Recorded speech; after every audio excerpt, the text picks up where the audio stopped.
नमस्कार। भूमि न्यूज पलामू के विशेष कार्यक्रम श्रद्धांजलि में आप सभी सुधी दर्शकों का स्वागत है। हमारा आज का कार्यक्रम है कामरेड सीताराम येचुरी को सलाम। कामरेड सीताराम येचुरी का निधन 13 सितंबर को एम्स में इलाज के दौरान हो गया। सीताराम येचुरी एक ऐसे व्यक्तित्व का नाम है जिसे पूरी दुनिया जानती है मार्क्सवादी के रूप में। सीताराम येचुरी मार्क्सवादी कम्युनिस्ट पार्टी यानी भारतीय कम्युनिस्ट पार्टी मार्क्सवादी के राष्ट्रीय महासचिव रहे हैं।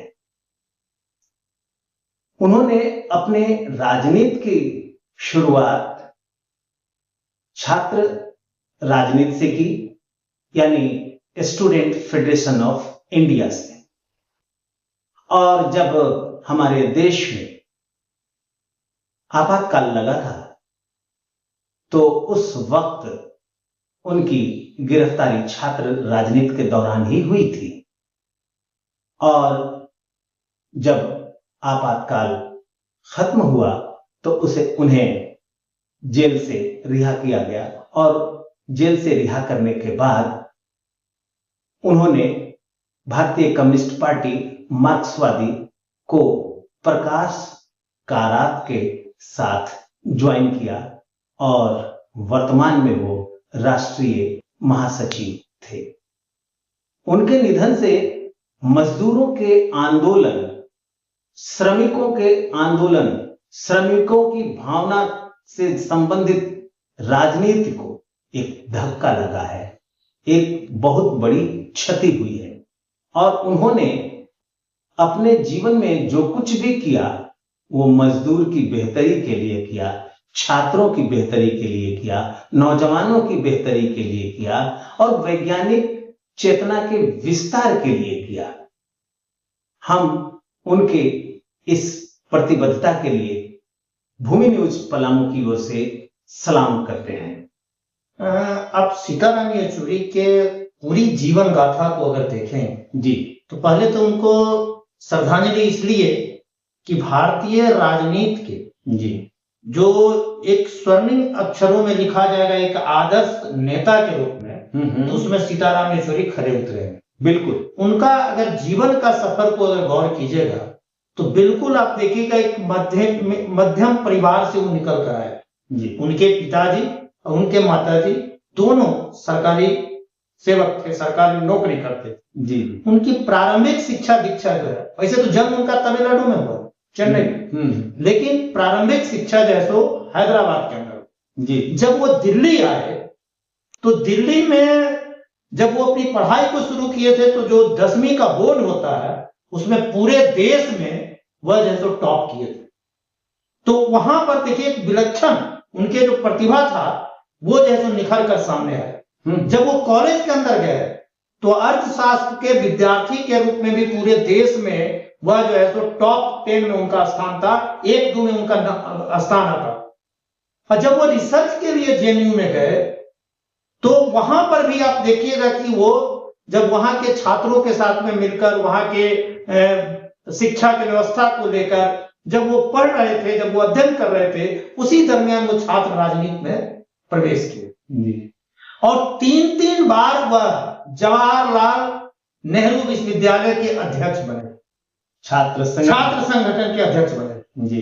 माने ये अपने आप में बड़ी बात थी और छात्रों के एक आदर्श नेता थे इस मामले में कि आमतौर पर कहा जाता है कि छात्र नेता जो होते हैं उनको पढ़ाई से मतलब नहीं, लेकिन सीताराम येचुरी ने इस मिथ्या को तोड़े और उनका कहना था कि छात्र नेता वही बेहतर होगा जो पढ़ने में बहुत बेहतर हो। और आपातकाल के दरमियान आप देखे होंगे कि इंदिरा गांधी के द्वारा जो आपातकाल लागू किया गया था पूरे देश में इसके खिलाफ में आंदोलन चल रहे थे, तो सीताराम येचुरी ने भी जवाहरलाल नेहरू विश्वविद्यालय में छात्रों के बीच में जैसे उनके साथ में जैसे गए जी। और ये पहले नेता थे, जब कहिए कि छात्र थे कि जो शिक्षा के बेहतरी के लिए और उनके लिए और आपातकाल के विरोध में वह इंदिरा गांधी को मांग पत्र दिए थे, इंदिरा गांधी को जाकर जैसे अपना आवेदन दिए थे छात्रों की ओर से।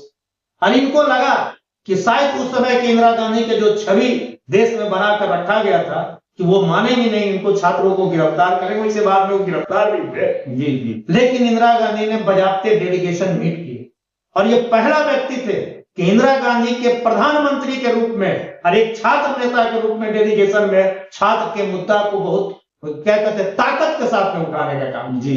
और इसी कारण से आप देखेंगे कि जो उनको डॉक्टरेट रिसर्च के लिए गए थे, वह रिसर्च जो है उसी गिरफ्तारी के कारण बीच में वो छोड़ दी। जिनका मलाल उनको पूरा जीवन भर रहा, उनके नाम के आगे डॉक्टर नहीं लिखा गया। ये उनके जीवन की राह। उसके बाद का जीवन को अगर गौर से देखिएगा तो जब वो पढ़ाई करके बाहर आए तो उस समय चाहते तो देश के अच्छे अच्छे नौकरी उनको मिल सकती थी, अपने जीवन वो बहुत व्यतीत हो सकते, माने बेहतर ढंग से वो बिता सकते थे। लेकिन उन्होंने वो रास्ता चुना कि जो भारत के खेत और खलिहान में जो सवाल निकल कर आ रहे थे, भारत के यूनिवर्सिटी में जो सवाल निकल कर आ रहे थे, मजदूर के फैक्ट्रियों में जो सवाल निकल कर आ रहे थे, उसके बेहतरी के लिए उन्होंने संघर्ष का रास्ता चुना जी। और SFI माने स्टूडेंट फेडरेशन ऑफ इंडिया के माध्यम से वो भारतीय कम्युनिस्ट पार्टी मार्क्सवादी के में जो है सो शिरकत करें। और बहुत युवा नेता थे जो CPM के केंद्रीय समिति में गए और वो अपने आप को हरकिशन सिंह सुरजीत को आदर्श मानते। हरकिशन सिंह सुरजीत के साथ तो उन्होंने काम किया, मतलब आदर्श भी मानते थे। और EMS नमोद्रीपाद के साथ हाँ ठीक है, लेकिन वो हरकिशन सिंह सुरजीत को अपना गुरु, राजनीतिक गुरु और आदर्श मानते जी। तो वहां से उन्होंने सफर को शुरू किया और पूरे जीवन कबीर की उस लाइन के तरह कि जस के तस धर्मदिरी चदरिया के परंपरा को उन्होंने कायम किया। दो बार राज्यसभा के सांसद रहे, लेकिन उनके खाते में अगर राशि देखिएगा तो आपको आश्चर्य लगेगा। जब समय राज्यसभा के एक बार वो पर्चा भर रहे थे 1400 कुछ रुपया, 1472 या 73 रुपया उनके खाते में। तो ये आमतौर पर भी एक बार कोई एमएलए बन जाता है, किसी पार्टी का नेता बन जाता है, उसका क्या दशा होता है ये समझ सकते हैं। तो वो उन्होंने उस रास्ते को चुना। हाँ, वो एक मार्क्सवाद के प्रतिबद्ध कार्यकर्ता थे, सहजता के साथ में लोगों से बात करना और भारत के राजनीति को समझते हैं कि जितना बेहतर ढंग से वो समझते थे, शायद आज के नेता उस चीज को नहीं समझते हैं। उनको एमएलए एमपी बनना ही उनको अपना महत्वपूर्ण मानते थे, जबकि यह कहना था कि देश के खेत खलिहान जब आबाद होगा तभी लोग को जैसो बेहतर जैसो बन सकते थे। ये सीताराम येचुरी और उनका जाना निश्चित रूप से भारत के पूरे देश के राजनीति के लिए शून्यता तो है, वाम आंदोलन के लिए बहुत बड़ी क्षति भी है, क्योंकि उन्होंने जिस परंपरा को कायम किया है शायद इससे बहुत कम नेता रह गए हैं। वैसे वाम नेता अपने जीवन को उसी रूप में ढालने की कोशिश करते हैं और मृत्यु के बाद गौर कीजिएगा उनके परिवार उनके बॉडी को दाह संस्कार नहीं किए, बल्कि वो एम्स में जाकर उनके बॉडी को दान दे दिया, इसलिए कि वहां के डॉक्टर जो रिसर्च कर रहे हैं वह रिसर्च कर सके और उनके शरीर का जो भी अंग कामयाब है वो दूसरों के काम आ सके।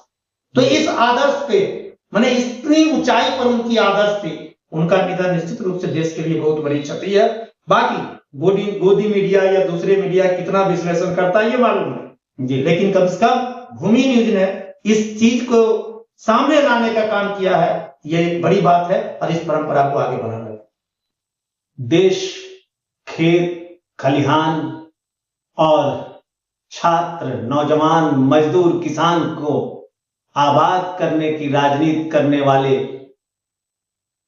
सीताराम येचुरी को सलाम।